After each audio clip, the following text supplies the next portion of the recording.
Hey everyone, welcome back. In today's tutorial, I'm going to show you how to use color scales in Google Sheets, and by the end of this video, you'll know exactly how to automatically apply a beautiful gradient of colors to your data, making trends and outliers instantly pop off the page. Whether you're working with sales data, survey results, or any sort of numbers, this little trick is seriously going to make your spreadsheets easier to read and way more impressive. So let's jump right in. First up, we want to make sure we're working with the entire sheet, not just a few cells here and there. The fastest way to do that is to select everything at once by clicking that small empty box right where the column letters meet the row numbers in the top left corner of your sheet. It's like the master switch. Give that a click and you'll see the whole sheet get highlighted, which means all your cells are ready for formatting. Now look up at the menu bar and click on Format.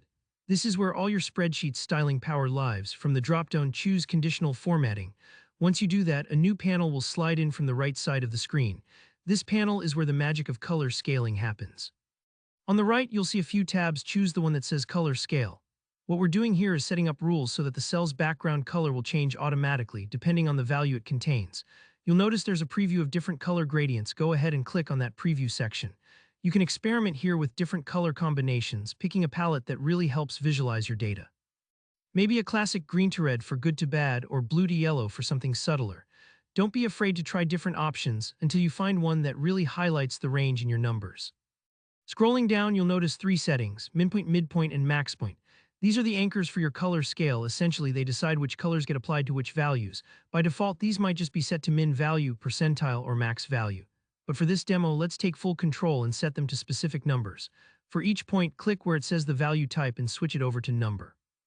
This tells Google Sheets, hey, I want to use my own numbers instead of just having you guess based on the data.